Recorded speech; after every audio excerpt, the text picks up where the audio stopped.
Semoga yang subscribe diberikan rezeki melimpah dari jalan tak terduga. Dan yang like komen, dimudahkan jalannya menuju surga di hari akhir nanti. Siapa yang tak mendengar nama Qorun? Qorun adalah seorang sosok kaya raya di zaman Nabi Musa, tapi namanya melegenda hingga sekarang. Kisahnya diabadikan dalam Al-Quran, bahkan menjadi peribahasa atau ungkapan di masyarakat guna menggambarkan seseorang yang mirip dengan tabiatnya atau menisbatkan harta yang ditemukan terpendam dalam tanah sebagai harta Qorun. Qorun adalah miliarder kaya raya yang hidup sejaman dengan Nabi Musa.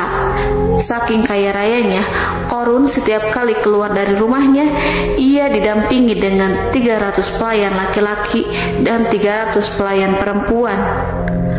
Qorun juga dikawal oleh 4.000 pengawal yang diiringi 4.000 binatang ternak, ditambah 60 ekor unta yang khusus membawa kunci-kunci gudang penyimpanan harta kekayaannya itu.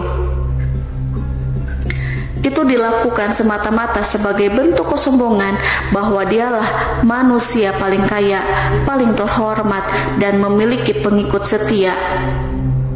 Ia merasa lebih mulia dibandingkan Nabi Musa alaihissalam. Orang-orang tentu saja akan penasaran seberapa banyak harta kekayaan Qorun jika pengawal dan pembawa kunci gudang kekayaannya sebanyak itu. Lalu berapakah harta yang dimiliki Qorun yang disimpan dalam gudang-gudangnya tersebut?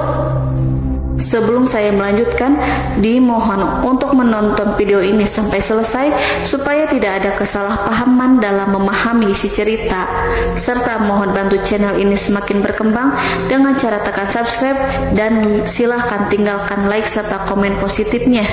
Semoga dukungan pemirsa Risalah Kehidupan bernilai pahala dan menjadi wasilah dimudahkannya segala urusan pemirsa sekalian. Pemirsa Risalah Kehidupan, di zaman sekarang banyak orang yang mengistilahkan rezeki yang tak terduga dengan istilah harta Qorun. Lalu dari manakah sumber harta kekayaan Qorun yang sangat luar biasa itu? Serta di manakah Qorun dan hartanya ditenggelamkan? Siapakah Qorun dan bagaimana kisahnya dengan Nabi Musa? Qorun merupakan kaum Nabi Musa alaihissalam. Disebutkan oleh Ibnu Jurayj, nama lengkap Qorun adalah Qorun ibnu Yashar, ibnu Qahis, ibnu Lawi, ibnu Yakub. Ia merupakan putra paman atau sepupu Nabi Musa alaihissalam. Pasalnya, Nabi Musa alaihissalam sendiri adalah putra Imron, sedangkan Imron adalah putra Qahis. Dengan kata lain, Qorun masih satu kakek dengan Nabi Musa alaihissalam, yakni kakek Qahis. Ia adalah umat Nabi Musa yang taat. Tidak hanya memiliki banyak harta, Qorun juga termasuk orang yang cerdas dan berilmu.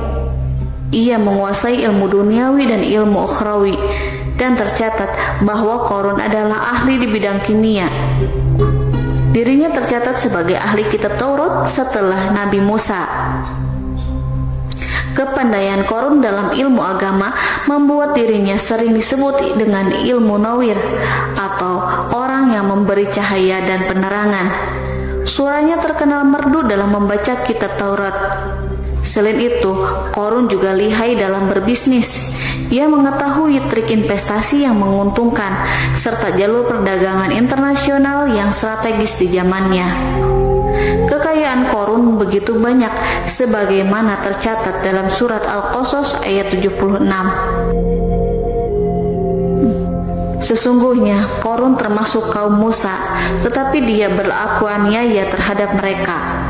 Kami telah menganugerahkan kepadanya pembendaharaan harta yang kunci-kuncinya sungguh berat dipikul oleh sejumlah orang-orang yang kuat.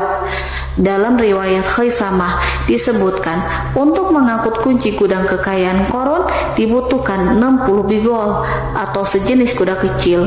Ukuran kuncinya sebesar jari, bahannya terbuat dari kulit dan setiap kunci digunakan untuk satu gudang. Maka keluarlah Qorun kepada kaumnya dalam kemegahannya. Para ulama tafsir menjelaskan, Korun keluar dengan baju mewah diiringi dengan 300 gadis berbaju merah dan 4.000 kendaraan kuda. Tak heran iring-iringan Korun itu mengundang decak kagum mereka yang gandrung terhadap harta kekayaan. Sebagaimana yang terekam dalam Al-Quran, moga-moga kiranya kita mempunyai seperti apa yang telah diberikan kepada Korun. Sesungguhnya ia benar-benar mempunyai keberuntungan yang besar. Quran Surat Al-Qasas ayat 79. Namun tak sedikit kaumnya yang mengingatkan, dan ingatlah ketika kaumnya berkata, janganlah engkau terlalu bangga. Sesungguhnya Allah tidak menyukai orang-orang yang terlalu membanggakan diri atau disebut farihin. Sebagian ulama menafsirkan istilah farihin di sana juga berarti takabur atau zolim, berbuat kerusakan, arogan, dan tidak mau bersyukur terhadap nikmat. Korun dikisahkan memiliki ribuan gudang yang berisikan emas dan perak.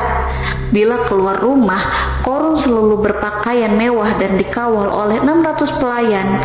Ia diiringi 4.000 ekor kuda dan 60 ekor unta yang membawa kunci-kunci gudang kekayaannya.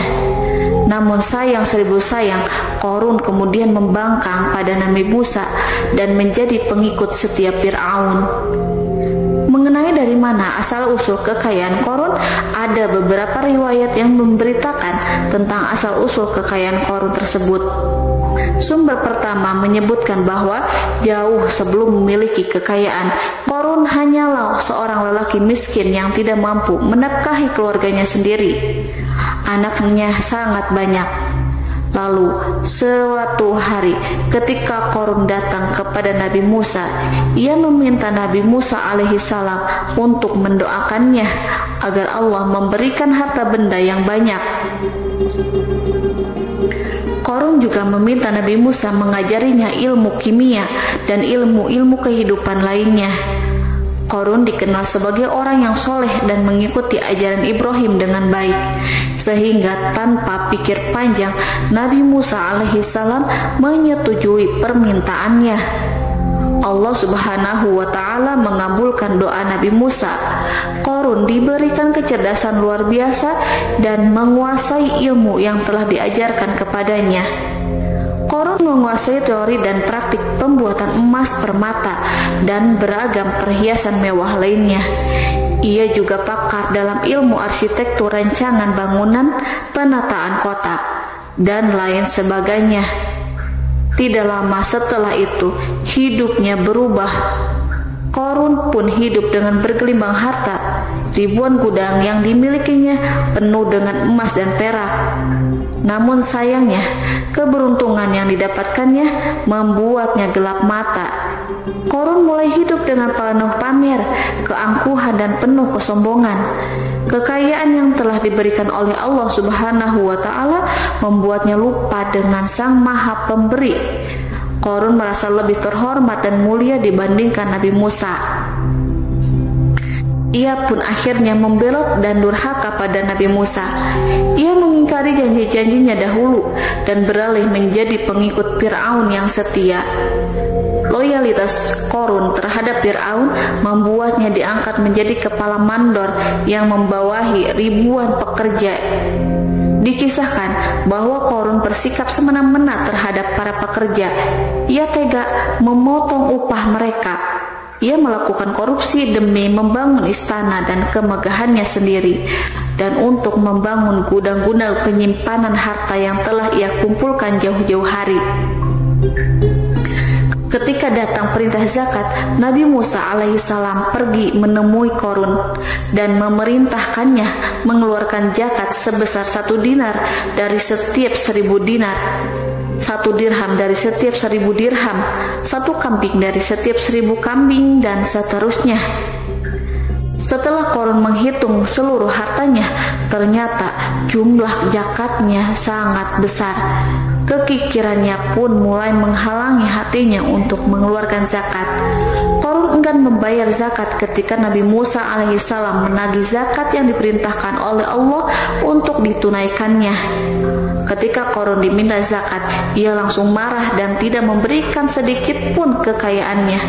Dia berpikir bahwa harta kekayaan yang dimilikinya didapat dari hasil kerja dan usahanya sendiri, dan tidak ada kaitannya dengan siapapun, termasuk Allah Subhanahu wa Ta'ala. Janji Qorun untuk lebih taat beribadah dan membantu sesama jika diberi kekayaan oleh Allah dilupakannya. Dia mempergunakan kekayaannya tersebut dalam kesesatan, kezaliman, dan permusuhan, sehingga membuatnya menjadi sombong dan terlena. Orang-orang beriman pada masa itu sering menasehati Qorun untuk bersyukur atas nikmat yang Allah berikan kepadanya, tetapi dia tidak mengindahkan nasihat tersebut. Dari sikapnya tersebut sudah jelas bahwa Qorun tidak membutuhkan nasihat kebenaran, bahkan merasa tidak takut dengan ancaman Allah, sebab Qorun merasa sudah memiliki segalanya. Qorun merasa dirinya hebat dan pintar serta punya banyak pengikut setia, punya banyak pengawal dan merasa aman karena dekat dengan Raja Fir'aun. Qorun berkata, "Sesungguhnya aku mendapatkan harta ini karena ilmu yang ada padaku." Qorun sangat sombong. Ia merasa hartanya didapatkannya sendiri tanpa campur tangan dan kehendak Zat yang Maha Kaya, yakni Allah Subhanahu wa Ta'ala. Apakah Qorun lupa ataukah ia tidak tahu bahwa Allah telah membinasakan orang-orang sombong sebelumnya, yang bahkan lebih kuat darinya, yang lebih kaya darinya, yang lebih banyak pengawalannya, lebih kokoh dan tak terkalahkan dibanding dirinya? Karena terdorong sifat kikir dan angkuh, maka Qorun membuat rencana untuk melakukan tipu daya agar dia terlepas dari kewajiban membayar zakat. Dia ingin menjatuhkan nama baik dan citra baik Nabi Musa alaihissalam. Kemudian dia mengumpulkan tokoh-tokoh konglomerat Bani Israel. Ia berkata kepada mereka, "Wahai saudara-saudaraku, terhadap apa yang diperintahkan Musa untuk membayar zakat, apakah kalian akan mematuhinya? Sekarang dia hendak mengambil harta yang ada di tangan kalian, maka pikirkanlah suatu cara untuk menghindari perintahnya." Para pembesar-pembesar yang dipanggil kemudian menjawab, "Wahai paduka Qorun, engkau lebih besar daripada kami. Kami akan melakukan apapun yang kau inginkan." Qorun pun berkata, "Datangkanlah kepadaku wanita cantik. Aku akan memberinya hadiah besar jika ia berhasil menggoda dan memfitnah Nabi Musa." Ketika wanita cantik yang diinginkan datang, Qorun memberikan kepadanya uang muka sebagai jaminan. Ia akan membayarkan seluruh yang dijanjikan ketika berhasil menjalankan misinya. Bukan hanya itu, Qorun pun berjanji akan menjadikan wanita ini sebagai istrinya. Dan keesokan harinya, Qorun mengumpulkan Bani Israel. Setelah itu, Qorun menghadap kepada Nabi Musa seraya berkata, "Orang-orang menanti kedatangan Anda, sampaikanlah saran dan nasihat kepada mereka." Nabi Musa kemudian keluar dari rumahnya. Ia mulai menyampaikan nasihat pada umatnya. Di antara nasihatnya, beliau berkata, "Barang siapa yang mencuri, aku akan memotong tangannya. Barang siapa yang memfitnah, aku akan mencambuknya sebanyak 70 kali. Barang siapa yang tidak mempunyai istri dan dia berbuat zina, maka aku akan mencambuknya sebanyak 70 kali.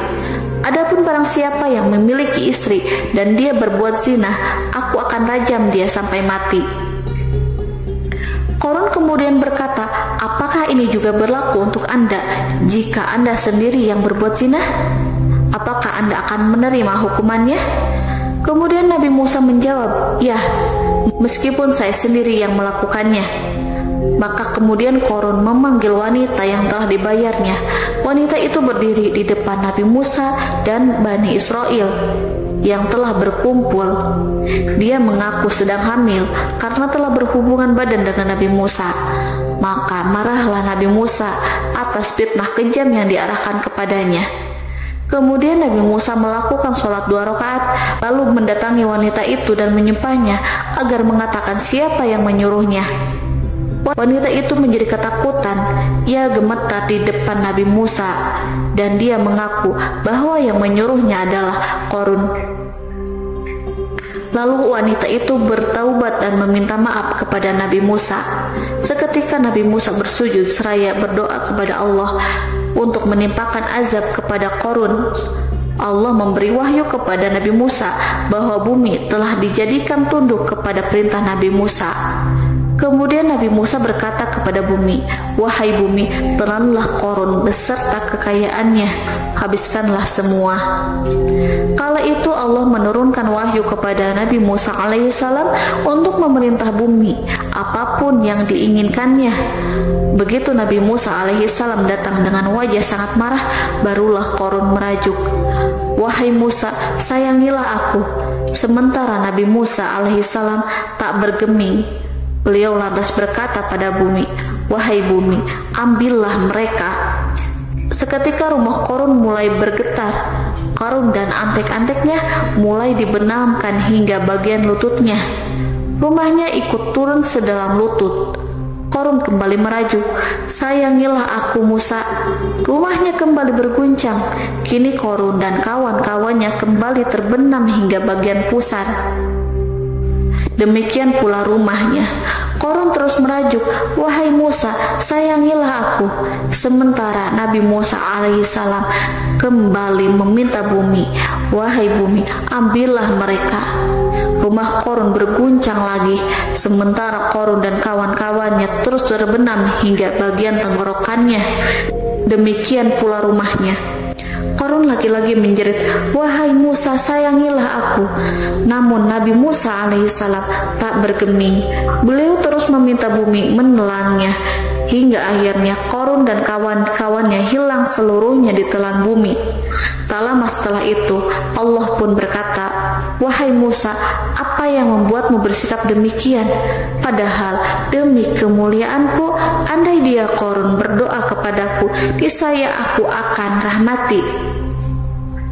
Maka kami benamkan dia beserta rumahnya ke dalam bumi, maka tidak ada baginya satu golongan pun yang akan menolongnya selain Allah, dan dia tidak termasuk orang-orang yang dapat membela diri." Quran Surat Al-Qasas ayat 81. Lalu di manakah lokasi ditenggelamkannya Qarun beserta harta bendanya?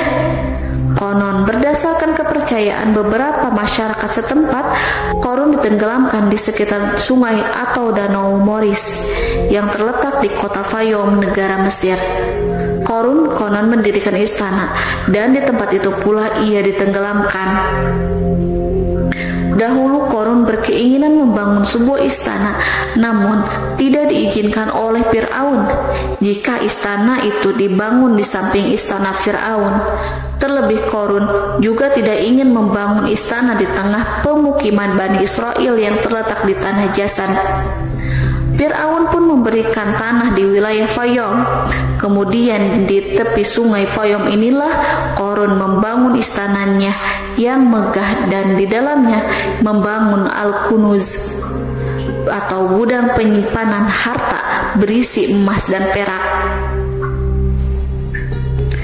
Salah satu bukti arkeologis yang dapat dijumpai di lokasi tersebut adalah runtuhan bangunan yang diduga sebagai tempat tinggal Qarun yang berjarak sekitar 2 km dari Danau Qarun. Menurut beberapa sumber, bangunan yang masih berdiri kokoh tersebut adalah benteng yang dibangun oleh Qarun. Namun, ada juga yang mengatakan bahwa bangunan tersebut adalah tempat tinggalnya. Wallahu a'lam bishawab.